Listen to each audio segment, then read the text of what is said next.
Let's see. Wow. Cut this 5. There must be more than 5, I'm sure. Oh, your friends? I'm not sure. Because they were complaining of time. Mm-hmm. They were complaining of the time. Friday. And 8 o'clock is too early. No. Hmm? I think today Not Friday. Okay. That can only be done if we meet and discuss to agree.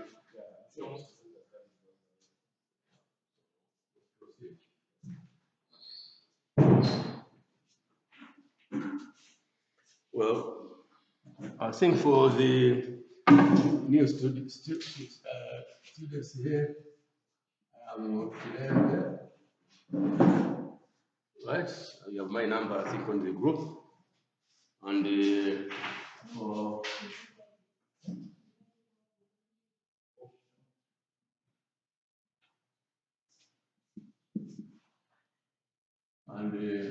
this is my Gmail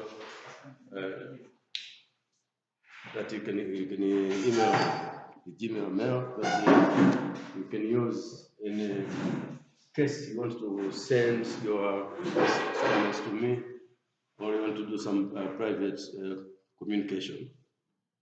And I think I know the 3 of you. I don't know the 3 of you again. So let me see. You are. You are. You are. Ignorant. Are you okay? I see you to support your cheek. Yeah, so welcome to this class, social protection.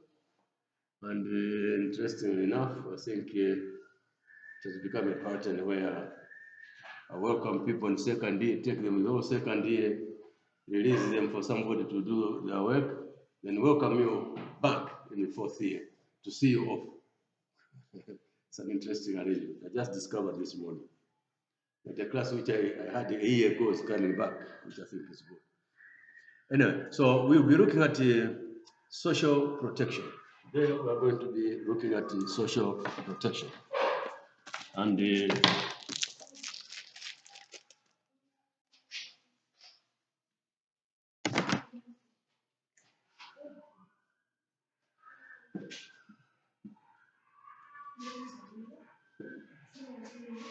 now, social protection, as we proceed, we will learn and be able to understand that it is a strategy or a policy or even a method that tries to protect people from social and economic shocks, right? Basically, that is what it is. And for us to understand why there's social protection, we need to understand, first and foremost, why should somebody decide to design a program to protect certain people from social and economic shocks, right? So what I want to do now as an introduction, I will take you back to be able to understand. By the way, I know him and him are used to me. If I'm too fast, please tell me that I'm too fast. Sometimes I can be very, very fast, right? So if you think I'm very fast, please do that so I can tone down. Because usually my lectures are timed according to that time. So I check my speed against the the amount of work that I have. So if I'm too fast, you let me know that. But maybe today I should be very slow so that you understand me better and you pick me up as we go on. So for us to go ahead to understand social protection, I'll first start to look at why governments or organizations design programs specifically to protect people from social and economic shocks. For us to understand that, I'll take you through actually what causes the shocks, right? And what causes those hazards and risks for people so that they are eligible for social protection. So what we're going to do today, we are going to look at poverty. We're going to look at inequality. We're going to look at deprivation. And we're going to look at vulnerability.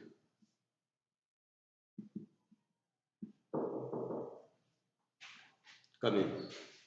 So for us to be able to understand why we have social protection measures designed by governments and organizations to protect people from social, economic, and sometimes psychological shocks, we need to understand what causes those situations to be able to affect people. And this takes us down to look at issues of poverty, inequality, deprivation, and also issues of vulnerability.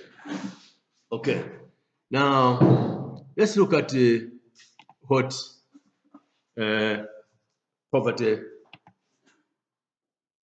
Oh, seem to have a problem with here.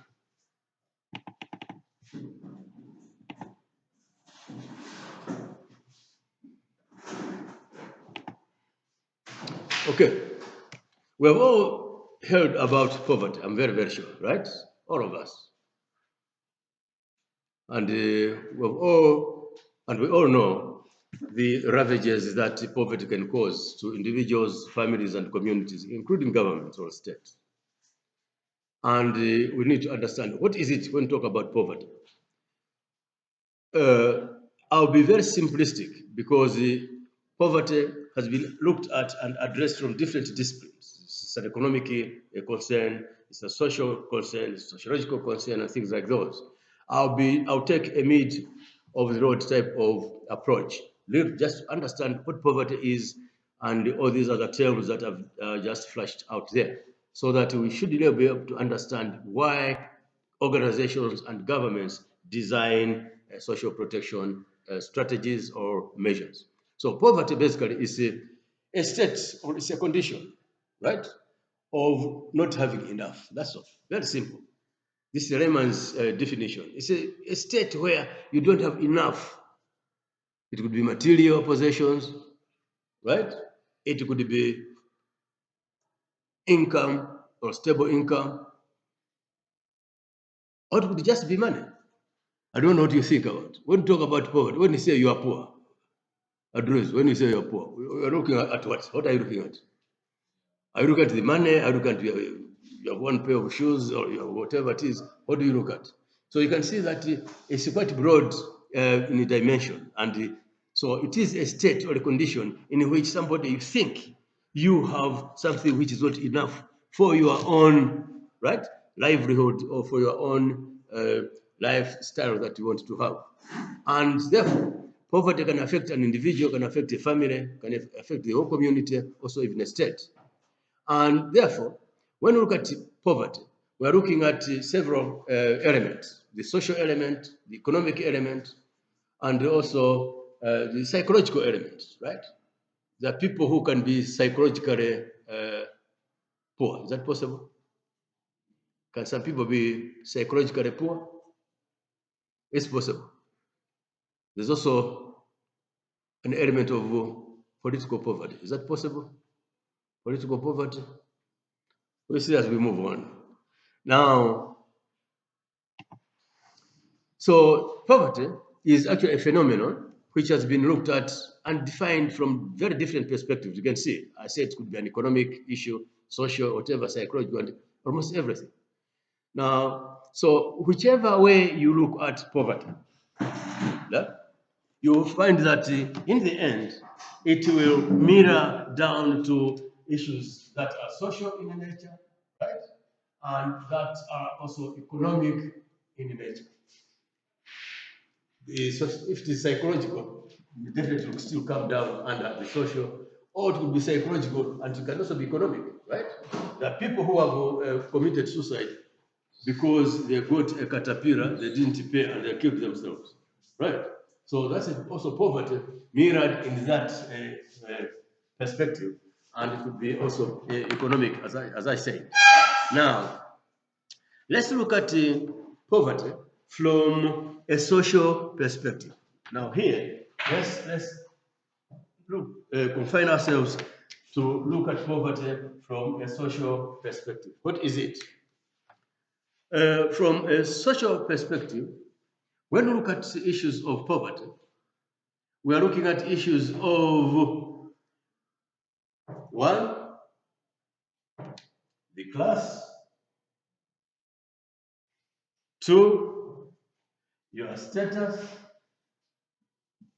two, the inequality that exists or subsists in society where you are, and also issues of what we call the life chances. Now, life chances here is something that we'll be talking about issues of opportunities, for example. People may be poor because of lack of appropriate life chances, opportunities. For example, employment, right? If you are unable to be employed, you certainly would fall in any one of these things. There will be what? Lack of your life chances to get a job, and also inequality. Will be poverty can be measured on a scale, right? And when we look at poverty from a scale, I thought that one was going to come when I look at the economic part of it. You can still look at it. You will find that in Malawi here, we're talking about 65% or more than that are poor. Now, 65 of all of us are very poor in Malawi, at least, roughly, right? And 22.5% are what we call the ultra poor. These ones are completely poor. They don't know when the sun is rising or setting. They don't know what they're going to eat or never eat, right? Ultra poor. Now, when you look at this, if you look at the 65 and the 22, both the 65 and 22 are poor, right? But out of those, the 22 point plus percent are completely hopeless, right? Literally hopeless. They wake up, again, they can stay and sleep 3, 4, 5 days without eating anything and something like that. Maybe they don't even have shelter, things like those, right? So they will still subsist. Now, this tells the status of how poverty is in Malawi. So you're only 25%, right? No, 35%, who are well above the 65% of the poor people in the country. Do you follow my point? Am I being clear or confusing you a bit? Too quiet. What's your name? You? Yeah, of course, right. So what it means now here is that now government has the responsibility to protect its people, right? By nature of its work, whatever it is, supposed to protect its people. Now, what it means is that 65% of people in Malawi are supposed to be protected by government. Being clear, right? Now, when we talk about 65% of people being protected by government, there should be several or certain policies that must address these issues here, issues of these people around here. But then, you still find that out of the poor people, there are some people who are better poor than others. It's possible, right? So the others are actually poor. And that is where you have now the 22% who are ultra poor. These ones are completely, they can't touch anything. Now, for governments to sustain these people here, they must come up with programs that must address these people, 65%, and the 25% who belong to the ultra poor category of the people in Malawi. Right? Now, what does government do? What do it do? It has to create what we call safety nets. Right? A net, we know a net, all of us know a net, right? Volleyball nets, fishing nets, whatever it is. What it means is that government has to put a net somewhere, right? And these 22 people here. So you have to have a net here, right? This net here is intended to protect these 22% ultra poor to fall down. But if they move off and they fall down, then they're finished. They'll not be there. So you have the safety net, right? Now the safety net protects the ultra poor here and also protects those 65 around. But the chances is that the 65 cannot fall because the 22% in our graph, this is a zero here, right? The 22 is very close to a zero. If they fall below zero, it means they're finished, right? So there must be a net to protect this. If something happens, this would fall first, right? They'll fall down better or faster than those guys here. So now, what government has to do has to put in the safety nets to protect those that may actually fall off the this poverty line.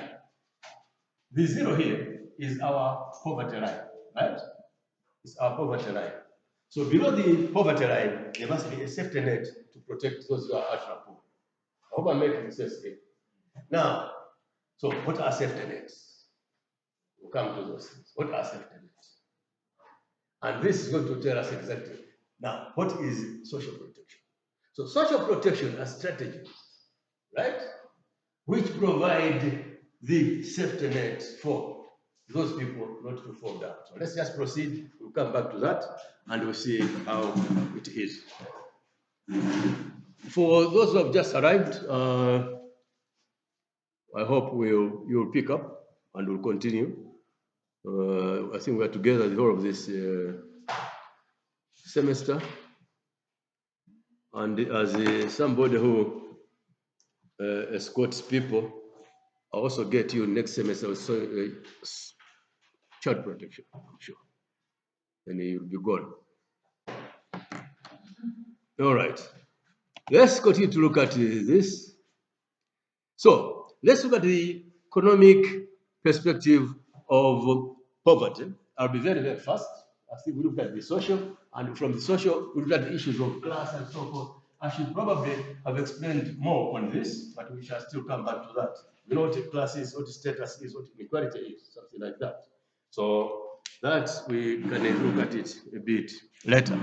So when we look at the economic perspective from poverty viewpoint focuses mainly on three areas: the income of individuals, income distribution, and production. So when we talk about poverty from that angle, we are looking at the incomes of people. Do people have incomes? Right? Do people actually have incomes or not? Is the income well distributed? And also, do you produce? Because for people to have incomes, it means they have to work. And for governments to have people to work, they must produce, right? And sell, import, export, and get the resources going so that they're able to do those things. So now you see, why then should the social protection come in from the economic perspective? From the economic perspective, social protection comes in because as we proceed, probably next 2 weeks from now, we look at the social protection framework, right? Where we are going to look at it, I don't have to preempt it. You're going to look at issues of income. To get an income, it means you are employed, you are working, or you are producing. Income distribution, right? Income distribution will come under this issue of inequality. Well, you all work, but some people work and get more than what you do. That's inequality, right? Income distribution. Is it equally distributed, right? The guy who works in cleaning the roads every morning, and the guy who drives a Fortuner over that road every day, their incomes are very different. The guy who labors to clean that road every day probably gets 50,000 a month. The guy who drives a Fortuner maybe gets 30 million a month. That's the income inequality, distribution of income. So that comes into as an inequality issue. Now, it means those guys who are doing the roads every day, they belong to this quantile down here, right? So how can they be protected? And when we talk about that type of protection, we talk about things like medical schemes, for healthcare schemes, right? The guy clearing the roads will be at Boyla the whole day looking for aspirin. And the guy with a Fortuner will fly to India to get his services done. Right? That's inequality. Right? Now, what does government have to do with these people? So, social protection, let's look at it from that fact. So deep. We're looking at all the issues there. So, also looking at issues of old age protection, pension things, schemes, and all sorts of things, right? We shall look at those when we move on to look at the actual framework in social protection. So, economic perspective, we're looking at the income, how you get it, how it is distributed, and also how individuals produce or governments produce for purposes of supporting people's lives around. Now, if we look at social protection from a social policy perspective, poverty is understood from a level of living. What would that be? How do we understand poverty from a level of living? What does that mean? Poverty from a level of living. And if you look at Malawi, look at income distribution. It is skewed, because you don't know exactly who has the income, big or whatever it is, or something like that. And in reality, it will be people who actually have never been to university, who have more money in Malawi here than all the professors and the doctors. It's not true. It's true, right? So it all depends on how you look at that. But the question is the level of living. Probably a doctor or whatever it is, they have a better lifestyle than a vendor who has billions, doesn't know what to do with those things. Right? So, from social policy point of view, poverty should be understood from a level of living or the standards of living, right? Should also be understood from issue in the perspective of education, health, housing, welfare, and other social services or social conditions, right? We have plenty of people who have a lot of money, right? But they'll be found in a location where you don't even understand where because of running water, there's a lot of money. They can be in any other good area around, right? But why don't they go there? What would it be? Simple. Are they going to mix? Right? Are they going to mix? The people in that area have better education, they can afford better health, housing, whatever, all other things. The other guy has the money, but may not even have been to anywhere. So they cannot mix. So there's the issue of the social status. Right? So there will be the issue of the social status. Simple and straightforward. Right? If I go there, will I be able to mix? Right? I can have all the money, I can go to golf club, I can go to Portuguese club, I can go to silver club. But when they are there, they're using language which you cannot even understand. So just be saying, the passenger of the other guys are not doing that. So withdraws. That becomes poverty. Psychological poverty. You have the money, but psychologically you cannot fit, you cannot mix. Right? So when you look at all these things, there are all these things around here. I know you'll say, but how does this fit into social protection? We shall see as we move on to check exactly what that would be. Now, what is important for us here is to understand that both the social and the economic or the policy perspective focus on the same phenomenon.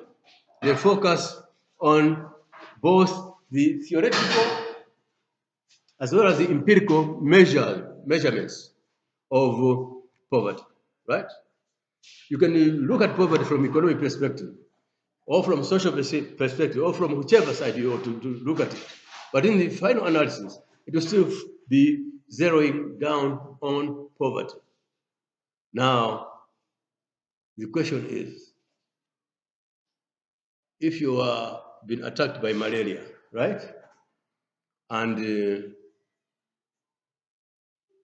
your colleague is also attacked by malaria, you go to different doctors. They prescribe different medications, right? But you find that all those medications still zero down onto your malaria. It all depends on who gets cured faster, whatever it is, and things like those. So same thing with poverty and so forth. So you look at it from economic, social, psychological, I mentioned about political and something like that. In the end, you zero down on to what it is supposed to be. Am I being clear, guys? Am I being too fast?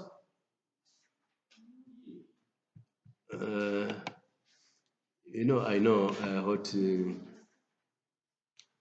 is giving us a lot of trouble.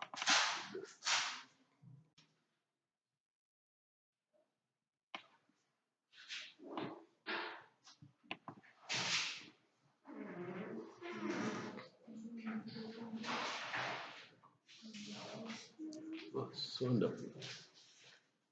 No, I think I'm blessed. This is the best class ever to have. So we will enjoy it quite a lot. All right.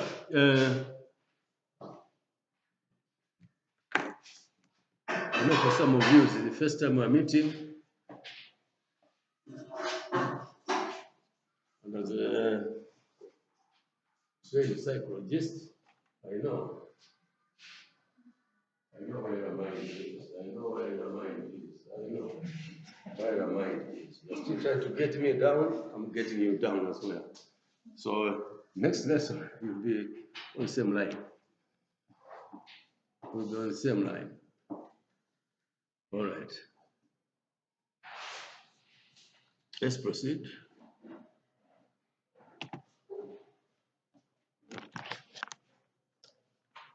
Any question? Am I being clear, or you want clarification? You can stop me. Right, so we talked about perspectives in poverty, and one issue which I did mention, I must look at again, is the issue of, looked at this one, let's look at that one. Inequality refers to the existence of unequal opportunities. Inequality is just about unequal opportunities, right? Same thing, somebody gets better than the other. I'm sure I've been in families, Same father, same mother, same children, one child will get something better than the other. Is that true? No? It's not true. So inequality is the existence of unequal opportunities and rewards. You are rewarded, I'm sure in families, you are rewarded different, right? Depending on your discipline, level of discipline, and your activity, what do you do? If you cannot follow the curfew, you cannot get the reward. So you're not giving you the reward. So it's that unequal opportunity, also the reward for different types of behaviors or for different types of social groups. Let's look at the social groups here. So you will have inequality based on social groups. And also, this it means we're talking about issues of status, right? And we'll be talking about the issues of class, as I also mentioned. We'll talk about issues of power, right? And also we'll be talking about issues of wealth and access, right? So you find that All these terms here will actually tell you a story why poverty should be understood that way. Within poverty, there's quite a lot of inequality. You can all be poor. We're all poor, right? But look, we find that we really differ if based on these categories here. You have a lot of examples around, right? We're all poor, but there are some people who are more powerful within our own poverty, right? Yeah, you can't touch it. We're all poor, but there are people who have at least wealth. Malawi is very poor, Malawi is very poor, but there are people who don't even know what poverty is supposed to be. Right? Don't even know what it's supposed to be. You know? Examples.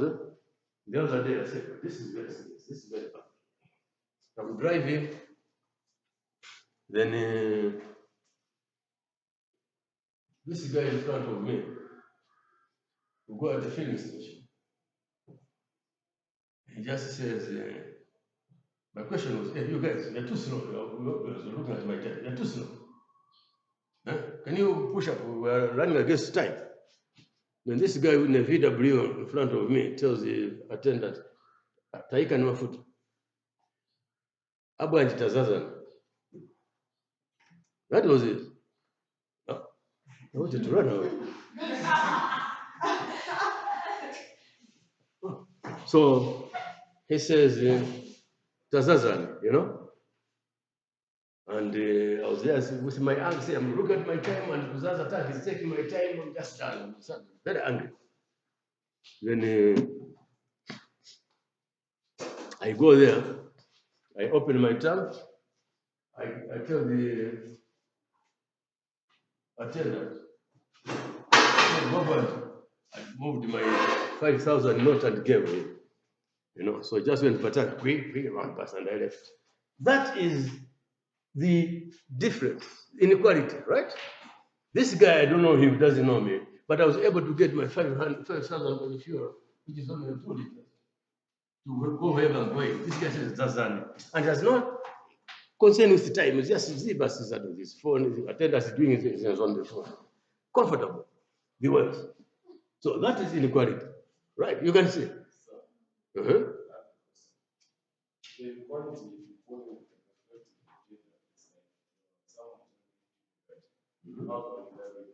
No. Gender, when you look at it from gender perspective, it's equality. It's same. Inequality is, as I said, the unequal opportunities based on gender. Women not getting employed, right? Men getting employed. That's inequality based on gender, right? But based on whatever poverty, whatever it is, this is how it is. Inequality is inequality anywhere. It's misplaced opportunities. That's all. And also issues of reward. Haven't we seen somewhere where women get paid less than men? That's inequality. Right? Based on gender. Yes. But based on issues of wealth and whatever it is, it also must be looked at from that angle. And also here, issues of class and status, mentioned about power and access. Access is one which is clear when you look at issues of inequality and poverty. It's very, very clear. Very, very, very clear. Can you give one simple example? Access. Access. Access in education, right? Access in health. This is why you see quite a lot of inequality. And that is a mirror on what poverty can do, right? Look at that. Check around in area 15 here. You will not find any one of these children in one of the primary schools locally. Am I cheating? There must be somewhere else. Dropped, picked up. Dropped and picked up every day, right? Then you get down to some other communities around. You find children packed there. Same government schools. It is issue of access. Are you able to access better quality healthcare, better quality education, based on your level of poverty, status, and class? Something like that, right? Something like that. But then, sometimes we misunderstand some of these things. We think by sending a child to a certain school, private school, very expensive, then you come out very, very. Now, I don't mean to say that all people who went to those schools are not intelligent. No. But the issue is how you understand and interpret that. But if you go down to the actual things on the ground, you may discover that in government schools, teachers are well better prepared to teach than those in private schools. It's just money, they want money, money, and they go. Whereas in private schools, teachers will take children step by step until they make sure they learn and they are where they are. Right? And well, I've got a lot of examples. A lot of examples. I'm one of those individuals who are thinking, my children must be very angry with me. I never sent them to private schools. Private schools, local, everything good. I just tell them, this is the best system. All you do is just wait and do what you can do. Right? Yeah. And I told them, what you have to look at is your goal. What do you want to do? How are you going to shoot? Right? What are you going to shoot? Something like that. So access also is a measure of inequality in society. And now, when governments look at things like this, right, in the context of social protection, how does government protect those children who have no access to good healthcare, who have no access to good education, who have no access to nutrition issues, right? How does government do that? We'll get to that when we move on. School feeding program, right? These are coming from the villages, they have no breakfast in the morning, whatever it is, give them school porridges in the morning. That's social protection. Those are the ones who are lower in the quantile, right? And government must protect them, do all those things around. So we shall look at those things as we move on. And also, when you look at inequality, it may also look at issues of disparity between rural and urban. In other words, in terms of policy, government has also to look at those. There must be a lot of inequality between rural and urban in terms of social services, right? So how can government do to provide those social services as a component of social protection? So we look at all those things as we move on. There are things like food for work, public waste program, whatever it is. All those things are a social protection measure to protect those guys who cannot get employed. Those who cannot get a meal a day, let them work because they have the energy and get a food, some money to buy food for that particular day. Those goes down to social protection. So when we talk about social protection, we must be real broad and look at it from that angle. Any question, please?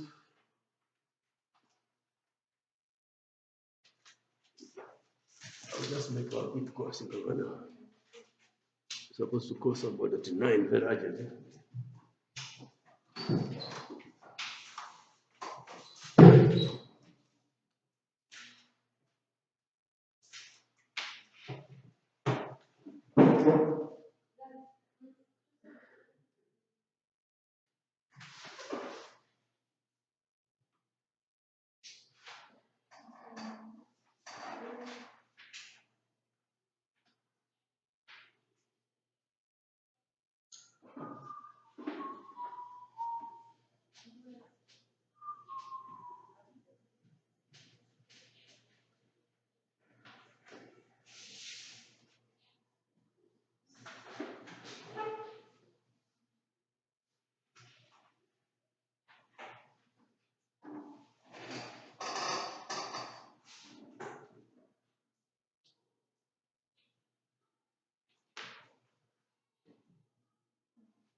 Here, I'll continue to look at poverty, definitions from different institutions, organizations, and probably individuals or scholars.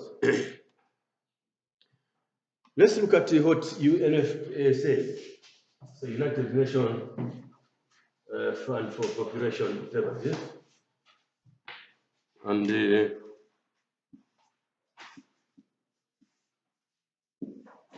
they look at poverty. They define poverty by examining 3 scenarios that represent areas of poverty concerns. So they're looking at what are the areas that actually come out and mirror the poverty concerns. One is an income-based definition. They have an income-based definition. This definition examines the level of income per capita. You've heard about income per capita, right? They are looking at poverty based on the income per capita. How much does an individual get, right, against the total wealth of a nation? That's what they're looking at, right? And also, they're looking at that. For example, in a household, how much has a household got in terms of wealth, right, which can meet the basic needs of that particular household. This is how we look at income-based definition of poverty. Per capita, how much do you have? They'll tell us that in Malawi we live on $20, something like that a day. That's too much probably. What they're saying is the total wealth of Malawi, yeah? The GDP, you heard about the GNP, all these things, giving the total wealth of the country divided by the population will give you an income per individual. And if you are below $20 or $10, then you are poor. When I say we are very poor, it means our population against our wealth. Sisi kutolera nayo. You're talking about $20. Right? This $20 is not for food. We assume it's for food, it's for water, it's for electricity, it's for rent, right? It's for your airtime, for your transport. Right? So you are poor, you cannot survive. That's why I say we are poor. This is how it is. And even it is even worse if you look at the household. How much income is available at a household? Right? Divided by the number of those people that you have. Right? Let's assume you have father, mother, right? Father, mother, and how many children? Propose how many children? What? You have 3 children. 12. The maximum we can afford, let's say 12. So you'll be 14. Right? And you're 14, and your father gets 3,000 kwacha, or 30,000 kwacha per month. Divide that into that one. Yeah. What about the income my mother gets? What about the income my mother gets? Mother and father. We're talking about the household. Oh, combined. It is combined. So if both, we assume it's only one individual who's working, right? If you are 2, then you're 60. That's fine. Let's assume you are, both of them are laborers. You just go check out sales and so get 14 into 60. That's the consumption of the individual, whatever it is on that. So you can see how it is. And for children, the same money must cater for health services, education, and all sorts of things, right? And leisure. You look at that, and leisure. Now, if you look at that, when you look at the basic needs approach, that's why this individual here cannot go into game and buy a toy, those toys for their children. They cannot afford. You know? They cannot afford. So these children have to make balls from plastics and play because they cannot buy a ball. That income cannot. So that's the poverty we're talking about. And that's inequality based on household income, right? Yes. So when you look at this, there are all these things that you must have. Now, issues of social protection, how do they come in? How does government provide for children of these people who go to poor preschools? Right? Give them free para, para. You provide some play materials for them and get some caregivers who are not paid to deal with them and things like those. They're trying to protect those children. We shall see as we proceed on that one there. Now, the second area UNFPA focuses on looks at issues of poverty is what we call the basic needs. The basic needs approach.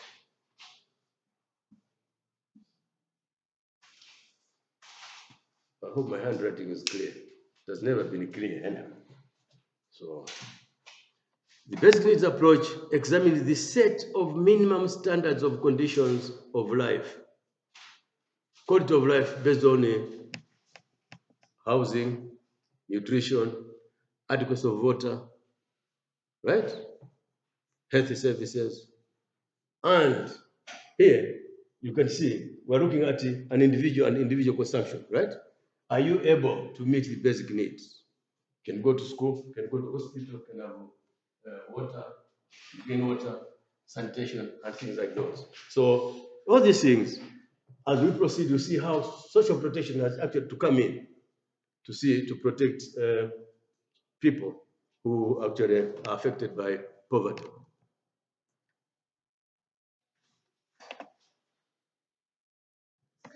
Yes.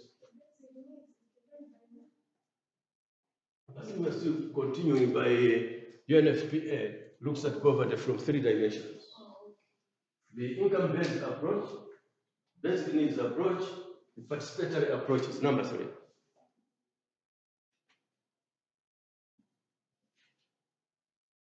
Participatory approach. The participatory approach actually is an interesting one. It's looking at how service users are able to identify and consider people to be able to participate in services that are available. It examines how people will look at the priorities available for them to be able to participate in livelihoods activities. Livelihoods activities. Are people able to participate? Can get this one here. We can get that one there. You are 1 hour late. I'm sure this is the last time.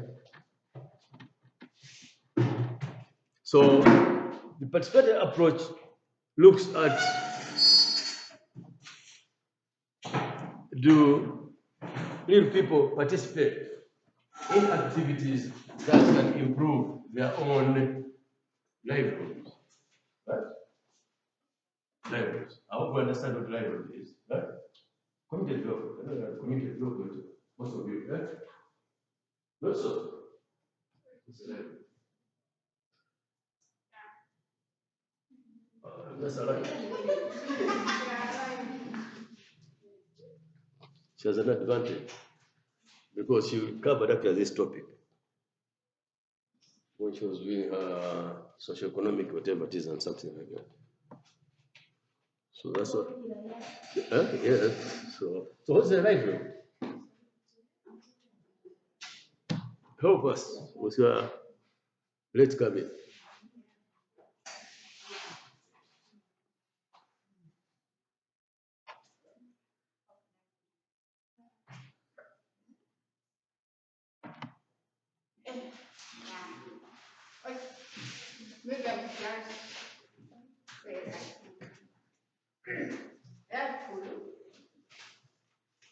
How people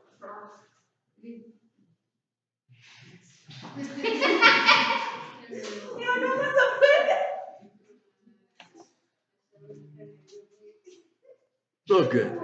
I can just help you, right? Simple, very simple. A livelihood is that ability for a household to be able to earn to subsist. That's all. What do you do to subsist? Does that make sense? What do you do for a livelihood? What do you do? I'm a teacher, I'm a farmer, I'm a what? That is what gives you an income for you to live or survive, right? That's a livelihood. What do you do? What do you do for a livelihood? I'm a robber or a thief. Well, if it can give you something to live on, as long as you are not caught by the wrong arm of the law, then yes, fine, you are livelihood. Yes, and I'm sure people who live on those stealing and something like that. It's dangerous. So this is how they look. We look at the poverty, and from the same issue, you can see that we are getting issues of inequality coming out very, very clearly. All right, let's move on. Now, let's also look at a gentleman called whom?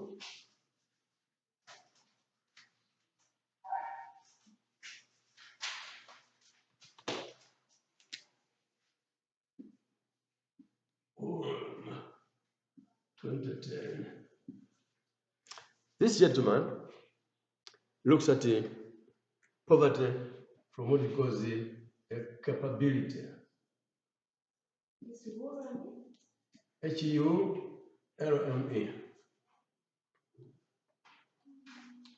The capability approach.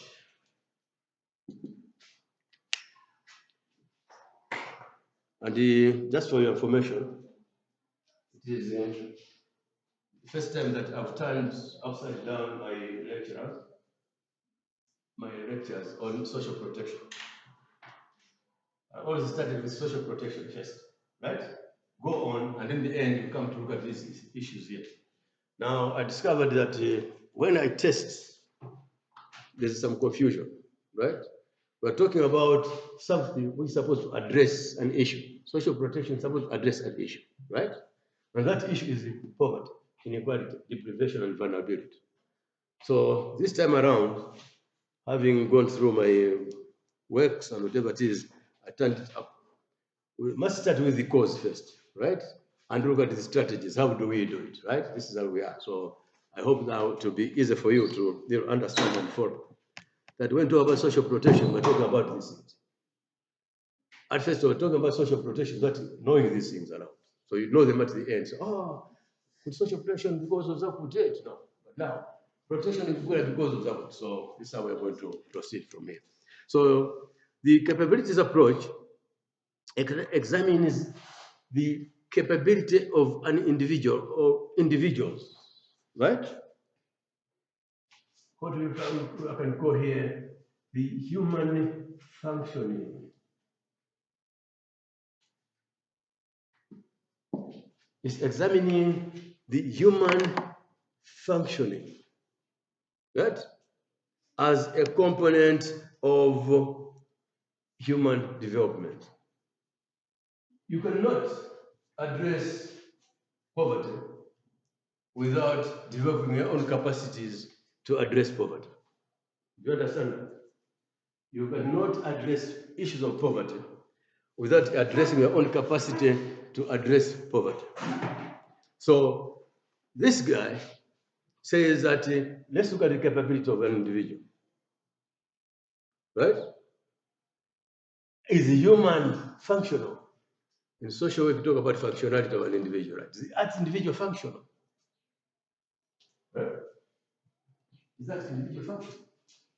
How can you address poverty if your capabilities are zero? If you cannot function, right?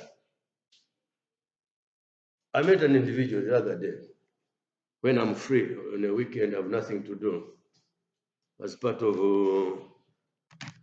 my relaxation, but also part of understanding how people think and behave.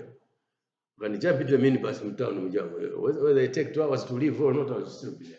But I'll be listening to so many things what people are saying. Pick a few things around, all the way to Mitundu and also back. You know, simple. I would learn a lot of things along the way. So the issues would be boma lisiri kutitatiza yayi. Sakutitatiza china chilichonse yayi. Taona ni kuvutika kwambiri chana and so on. So just like talking. I look at the guys who are talking, how they are, I understand their mental capabilities and how they think.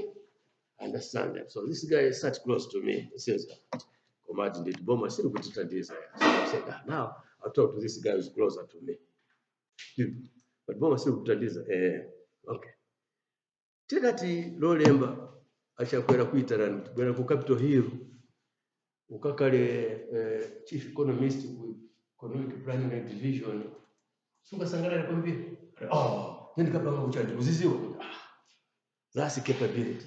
So there's zabwera capability and factually is talking about things that doesn't know. Yes. Boma siri kututandiza. Akuza today let's go kakale chief economist economic planning and chap. Are you going to see that do that way? No. But why are you complaining? You have no capability. You don't that thing. So poverty sometimes should be understood from ourselves. Right? Poverty should be understood from ourselves.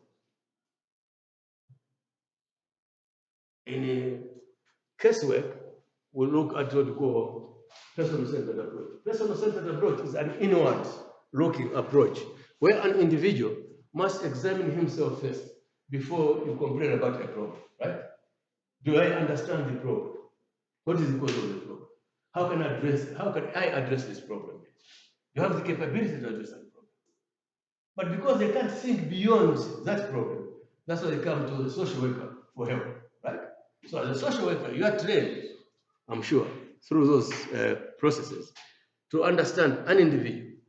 We talked about social work, community work is about understanding the human character, the behavior of the individual. If you cannot be a social worker, you cannot be a community worker.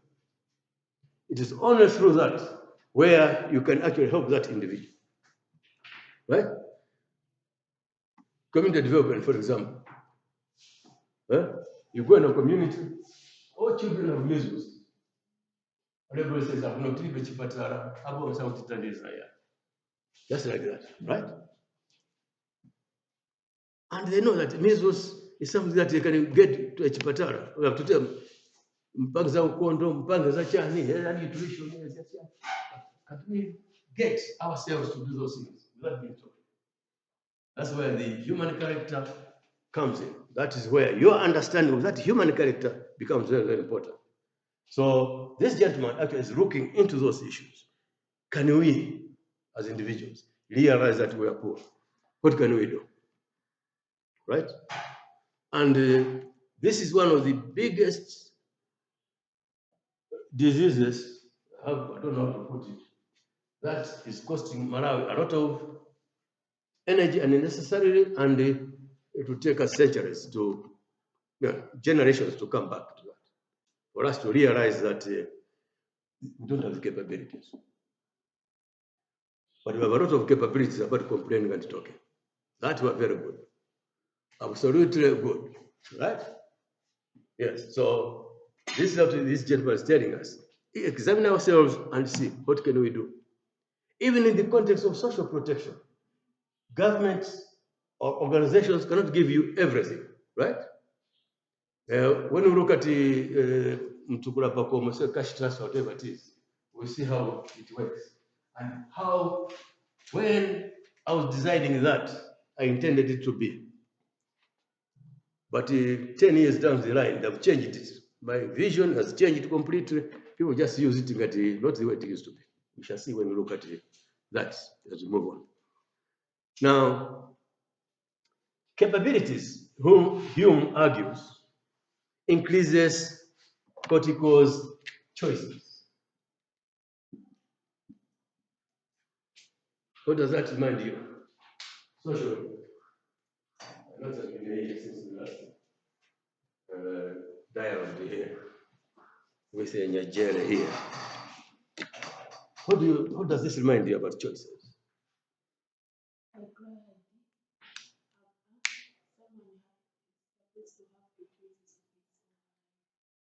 You are not supposed to make a choice.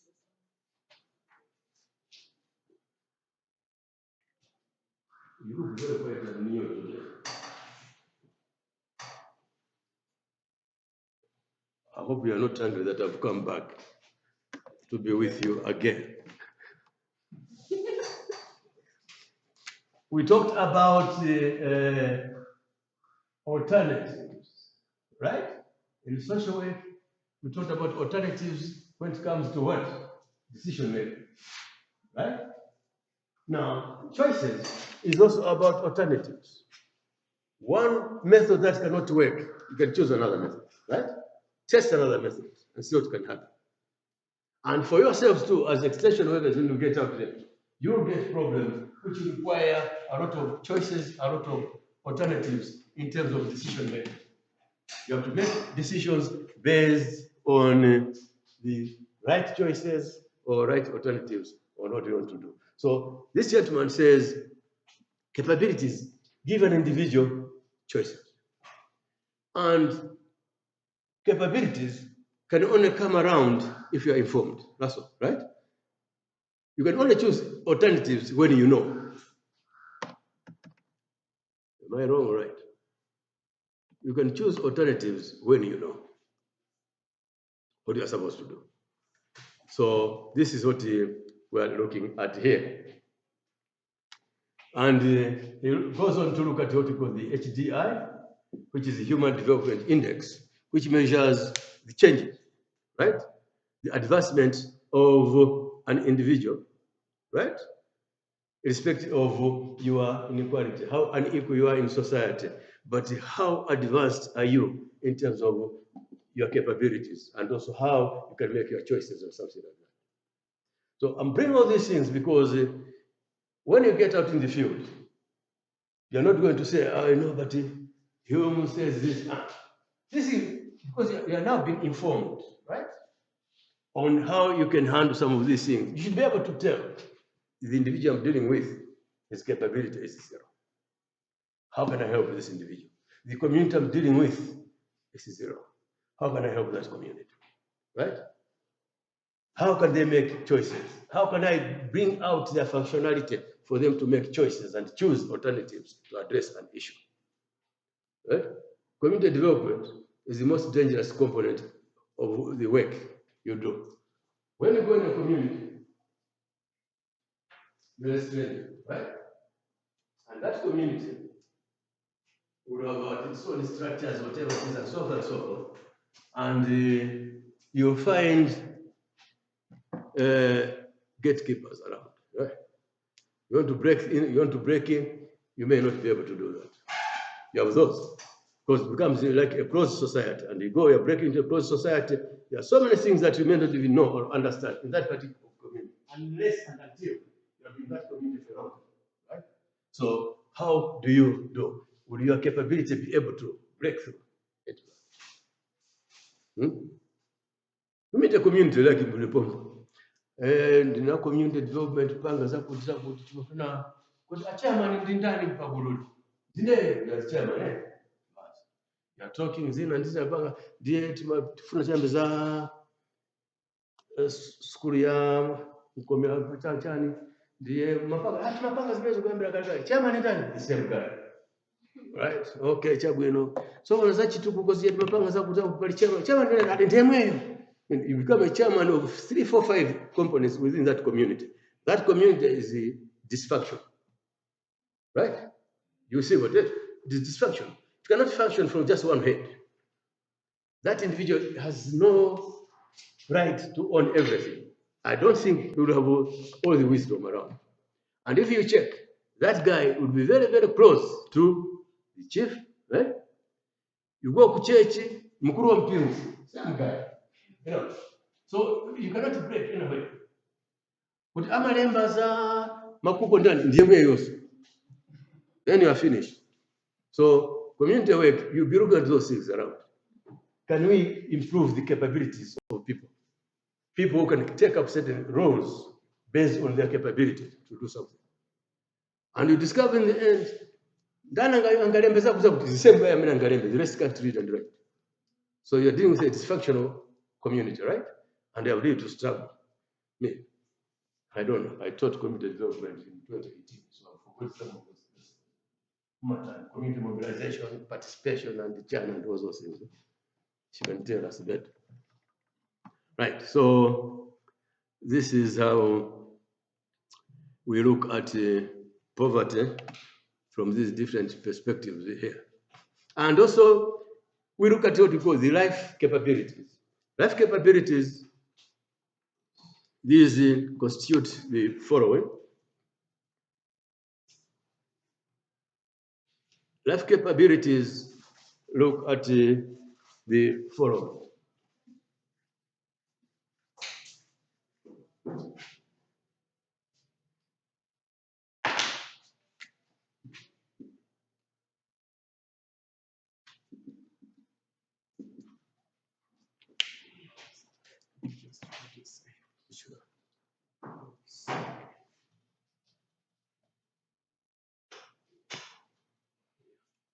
Yeah, so we talked about the capabilities. When we talk about life capabilities, what do you think these are? It should be easy. Life expectancy, right? Life expectancy. And also issues of education attainment,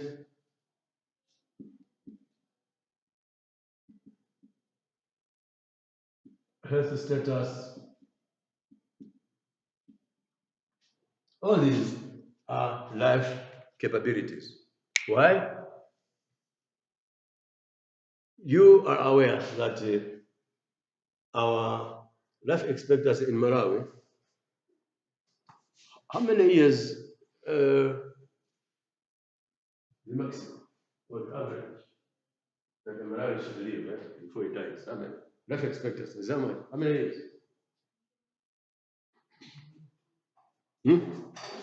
How many? 100? 55?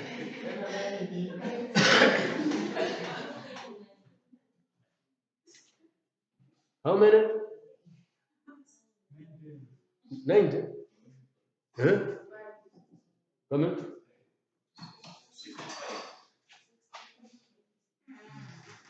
65. Okay. Another one? 90. Okay. Anyway, so you find that the poorer the country, the lower the life expectancy. Reason, this is not be there. Health issues are low, right? Education is low. Nutritional issues will be low. All sorts of things will be low, right? So to get to 65, you have to struggle. So these days, people get to 65, right? And I was at some place. You mentioned yourself, you have to expect us, and I said 65 each other. So then I mentioned to them, I said, after I'm above 65. They said, sir, ndio mkutijia zaka za toto.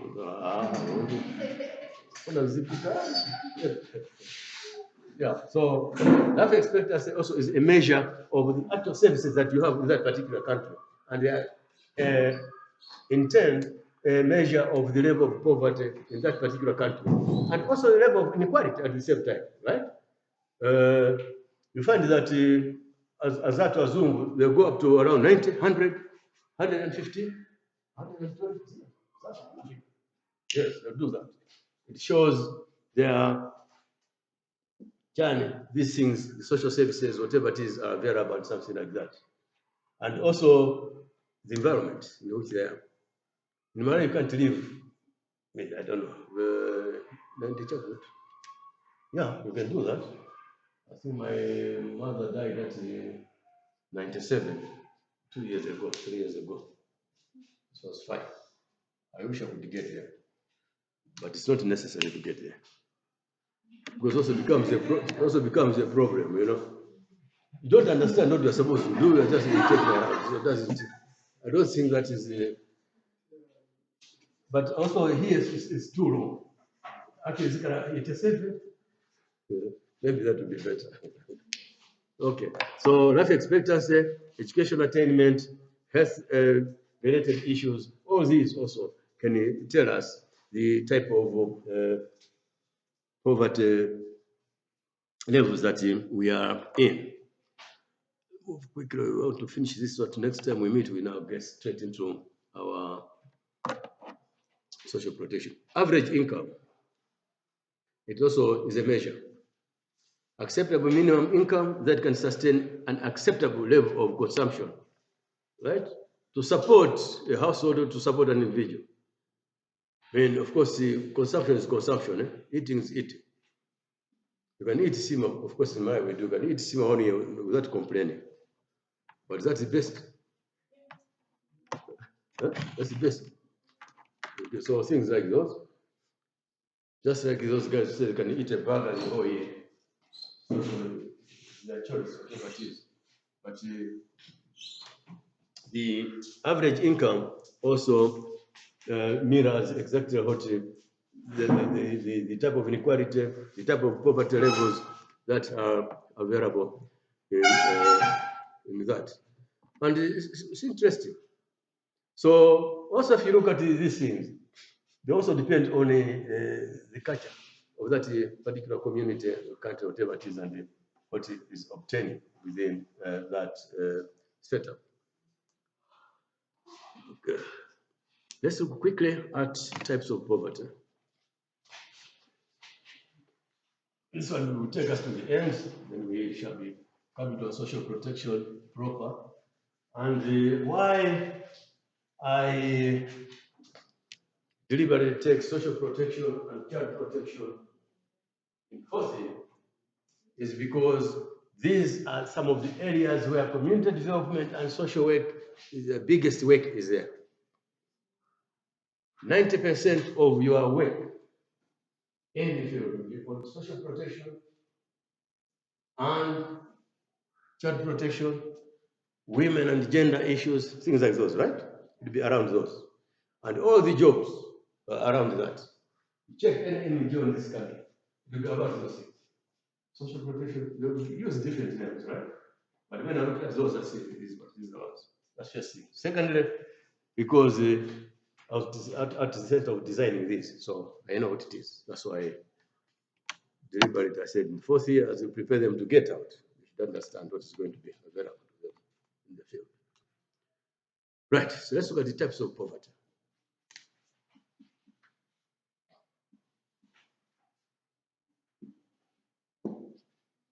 Let's see, any question? Or any clarification?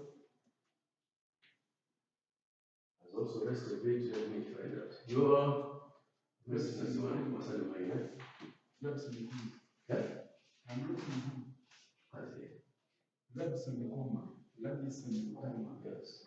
And what about Hudson Cove? How can I forget that? Oh, you're put on mask. Okay, what else? Madam there, that one. Jordan? What's that? Huh? Okay. The rest of this one. Can't even hear. Not even your neighbor. Your neighbor cannot even hear what you're saying. Huh? What is it?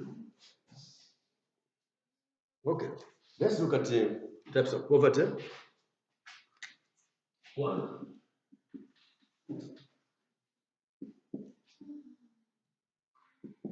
Number one, absolute poverty. This refers to complete lack of necessities, absolute, completely. Right? No necessities, and is usually when the household income is below a certain level, right? When income of a household is below a certain level, that can make them meet the basic need. So absolute poverty is where the income is so low, you cannot meet your basic needs. You remember we talked about the basic needs around. So we're talking about issues of food, healthcare, education, shelter, and things like those. This will be real absolute. Why I'm bringing these types of poverty is because in terms of social protection, whatever, safety nets, all sorts of things, you'll find that you'll be looking at these things here, right? You may be given a district, for example, right? You are working for your World Vision in TN Tondo in Chis, program manager, World Vision double count. And we're told to design a program to address issues of poverty. That's all. That's your assignment. Go to Tondo, TN Tondo, come up with a project to address issues of poverty. That's your boss. It has come from World Vision International headquarters to World Vision Malawi and to insist as a program manager. And it stops there. They'll not tell you what to do. And they are gone. How do you start? Here you have the money, $999,000 to spend. You must spend that money. And don't forget that if you are not able to spend, you are assessed by that. You are ineffective. You cannot operate. You cannot function. You cannot do that. They give you that huge amount of money, and they tell you, this money is for 2 years. By end of 2 years, it must be 0-0 in their headquarters. And somebody, they'll advertise in the papers a variation of TN Tondo social protection project. Consultants, they advertise, as consultants will apply, right? They look at the CVs that what we have done in life, they claim to come here. We're giving you an evaluation exercise in TN Tondo. And you'll be the program manager, will come and find you. You look at your money and your programs and your activities. What have you done? Right? So when you look at these things, you'll be looking at, right? And the levels. Yes. Because for you to decide who should get what you should do, whatever it is, you're going to look at all these things around. Your program manager, you have to look at issues of health in general, right? Child health, specific. Education in general. Child education and child development, specific.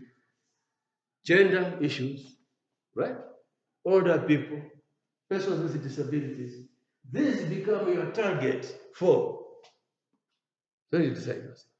Persons with disabilities cannot earn an income. In other words, they'll be living under this type of poverty, right? How do you help those guys? But there'll be some people who'll be very strong. They have the energy, they have the land, but they don't have the money to buy fertilizer. You decide to give them fertilizer so they can produce. I'll give an example. Follow my talk. You give them fertilizer, they produce because of the land and the energy. They are stronger people, right? These are stronger people. You give them, they produce. Remember, I talked about production, income, and distribution. Now, person with disability, older people, you give them fertilizer, whatever it is, they have no energy. You can't work. What do you do? Social workers, what do you do? Nobody. Don't disappoint. You design your program to look at these categories of people. It means you must profile your population, right? Older people, younger children, sick children, whatever it is, and all those people, I mean the categories of people. And you must look at the levels and types that they fall into, and the services they're going to do. If you're going to deal with persons with disabilities and older people under your program, you must go back to issues of equality and inequality and social justice, distribution and redistribution.